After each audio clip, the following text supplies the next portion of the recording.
Okay, so here we are back at the house that we last saw you in, where the foundation was poured and put in, and we talked about the next stage being framing. So it's a beautiful November day, which means it's kind of cold. We're here in the Midwest. It's a little cold out, but no wind, gorgeous sunny day. So we thought we'd shoot the outside real quickly, just show you a little bit of outside framing, and then we'll move inside. So first thing I want to start with is, these are what are called tie-down straps. And the reason we have these, and they're poured into the foundation wall, and they tie down to the garage area, and the reason that is to keep the house from rocking back and forth, because if that happens, the house is going to fall down. So these are very important, and these are used primarily on the garage area. We've got a 16-foot long span without any framing in it for garage opening, and another 8x8 span over there as well. So you'll see the tie-downs, again, poured in the concrete foundation, tied down to the house framing itself. Let's go ahead and move on inside. We'll go from there. So we're inside the garage, and you'll see up here we've got a big steel beam. Now this carries the load going front to back, and the reason we have that up there is so we have no columns. You can see this is a 3-car garage. We have no columns going from floor to ceiling, which means we have all this open space in this 3-car garage that we can utilize. And let's go back and go ahead and step into the house here.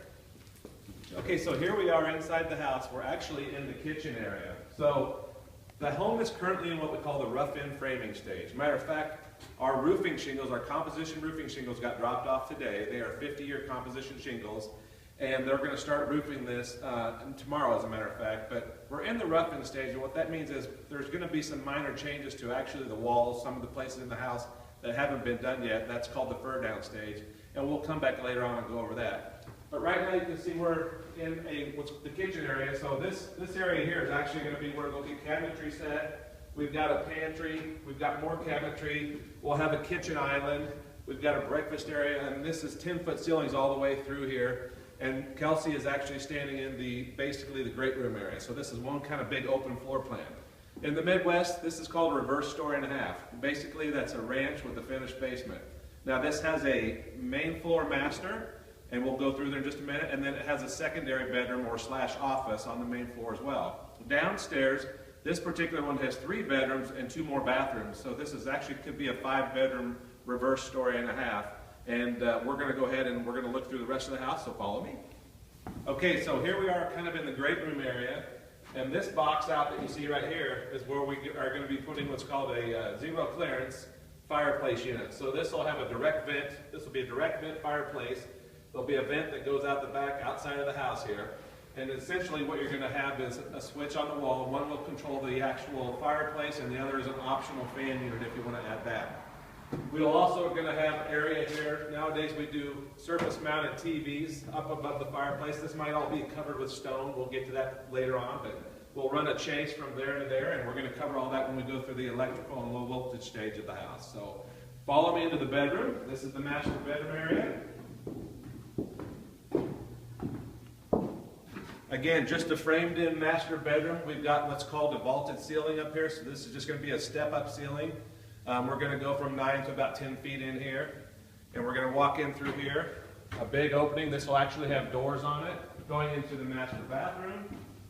We've got an Anderson awning window up here. This will actually go over the jacuzzi tub area. This area next to it will be a walk-in shower area. Over here we've got a double vanity.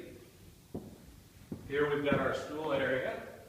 And come on, Kelsey, if you can stay with me. This is going to be the master closet. And what's neat about the houses nowadays, we do a lot of, the closet actually will have a door or a pocket door that'll go into the laundry area, which is where I'm now in. And the laundry area, in turn, goes into the mudroom area. So this goes back over into the garage, and then here we'll have a mud bench for the kids. And that'll be where the laundry area is. So they can literally come in through the house, drop their stuff off here. If they've got dirty clothes, throw it in the laundry room.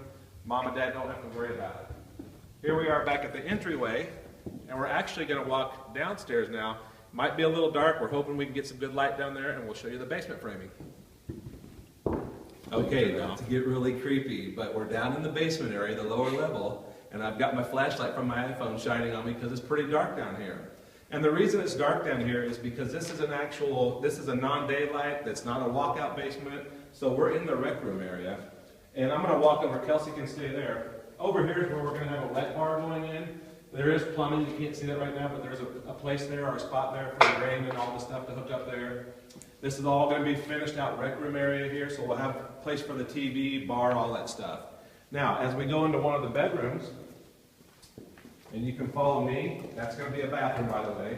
In the bedroom, in the Midwest here, or just about anywhere, if you've got a basement, we all have basements here for the most part, but if we're going to do a bedroom, it has to have what's called an egress window. So here we've got an egress window. We can't have it any higher than 44 inches from the ground, and this actually has a little bit of daylight going out there. This is a casement window, so meaning we can crank this open, and if the kids need to, they can get out of this very easily. There actually will be a ladder that goes up out to the yard or out this window well, this egress window, and they can get to safety if they need to. So again, this is a code requirement. And we do this in all the bedrooms. There's actually 3 bedrooms down here in the basement. They all have an egress window because of that. So we're going to go ahead and walk through the rest of the basement area here because I want to point something out. Again, you're just looking at frame walls, so on the video it may look really confusing. It's a lot of framing, but this does make sense once we get back in here after sheetrock stage. To the left of Kelsey is where full bathroom's going. Over in this area here, this is the unfinished area, or part of the unfinished area. Right here is where our heating and cooling is going to go, as well as our hot water heater. So the HVAC, hot water heater is all going to go here. Now something kind of neat that we did on this house, this is underneath the porch, if you can see me. This is actually underneath the porch area. The porch hasn't been poured yet, but this is what we call like a storm shelter or extra storage in this case too. This will have a steel door on it that opens in. Now the reason that is, if there was ever a tornado or something, if that door were to open out this way, they wouldn't be able to get out. They'd be trapped. The reason it opens in is if there is debris and stuff blocking their way. By it opening in, that allows them to get out safely. So this will actually be an area where somebody can go, the whole family can go in case of a tornado or some kind of other emergency. So we're going to go back out here. Sorry, Kelsey. Hope don't fall, please. Here's our steps going up and back up to the main level. And if you kind of get a shot over this way, this is actually out the west side of the home, so we have a little more daylight in this room. Here's another bedroom. This window hasn't been put in yet, but here's another egress window well, so we'll have the same casement window going out. There will be a ladder, and we'll teach the kids how they, part of that, we'll teach the kids how they can get in and out of the window safely, because they're going to be down here in the basement, obviously. But how to climb up the ladder, get in and out. You don't want to put little babies necessarily down in the lower level. You can, but the kids that are going in here are a little older, so they know how to get in and out pretty easily. We're going to kind of walk through. This is a shared bathroom. We'll have a vanity for one of the kids, a stool tub area, another vanity for one of the other child that's sharing this bedroom. So this is a separate bedroom again, and they share what's called a Jack and Jill or Hollywood bath, however you want to call it. They will have separate vanities there, of course. And then we go back out. This is their closet for this bedroom. And we go back out here, and we come back out, and we're into what we call the rec room, lower level rec room area again. So that in a nutshell. Oh, before we quit and leave for the day, I want to point out, again, we have steel beams, and you'll see steel columns. All of these columns will be hidden in the walls. So this, again, this whole room will be open. These will all be encased in walls, so you'll never see these. But the reason we use these steel beams is because they can carry the load of a long span. So we can put a pretty good sized steel beam up here. And these are 9-foot ceilings down in the basement too, by the way. And that way we can get rid of them and eliminate a lot of columns in the basement area.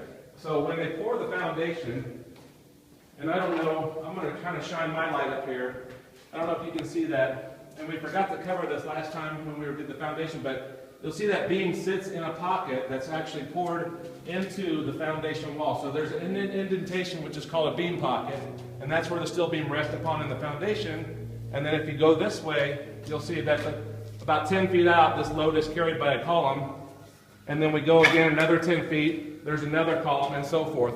So that's all done by code. Every city or county has its own code. And so that's what requires that. So I'm saying so a lot, I know that, but I'm having a lot of fun. I hope you guys are too. And I can't wait to see you next time. Next time we see you, we'll be at the roofing stage. And I think we'll probably be at the roughing where the mechanical's in. So we're going to go over electrical, heating and cooling, and plumbing should all be in the next time I visit with you. Thanks and have a great day. Bye-bye.